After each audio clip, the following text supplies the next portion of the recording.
Hi పిల్లలు, welcome to Rambo stories. Spark అనే చిన్న డ్రాగన్ యొక్క సాహసాలు. ఒకప్పట్లో ఒక అటవిలో స్పార్క్ అనే చిన్న డ్రాగన్ ఉండేవాడు. స్పార్క్ ఇతర డ్రాగన్ల వలె కాకుండా ఉండేవాడు. చాలా డ్రాగన్లు భారీ మంటలను ఉగ్గుతుంటే స్పార్క్ కేవలం ఒక చిన్న పొగ చుక్కను మాత్రమే ఉగ్గగలిగేవాడు. అది కొవ్వొత్తిలా మెరుస్తూ ఉండేది. ఒకరోజు నది పక్కన ఆడుకుంటూ ఉన్నప్పుడు స్పార్క్ ఫ్లఫీ అనే మొలిచే కుందేలుని కలుసుకున్నాడు. ఫ్లఫీ పళ్ళు తింటున్నప్పుడు ఆ పళ్ళ చెట్టు తోకల్లో చిక్కుకున్నాయి. స్పార్క్ సహాయం చేయాలని నిర్ణయించి కొంచెం పొగని ఆ తోకలపై ఊదాడు. ఆశ్చర్యంగా ఆ తోకలు తగ్గిపోయి ఫ్లఫీకి ఆ పళ్ళు సులభంగా అందుబాటులో వచ్చాయి.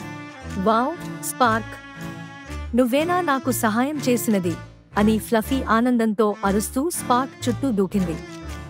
ఆత్మవిశ్వాసంతో నిండిన స్పార్క్ ఫ్లఫీతో కలిసి తన సాహసాన్ని కొనసాగించాడు.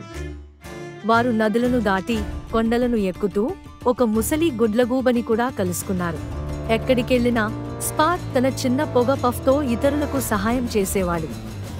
రోజు ముగిసే సమయానికి స్పార్క్ ఒక ముఖ్యమైన విషయం తెలుసుకున్నాడు. ఒకరు పెద్దగా లేకపోయినా, శక్తివంతంగా లేకపోయినా, చిన్న పనులతో కూడా గొప్ప మార్పు తేల్చవచ్చు.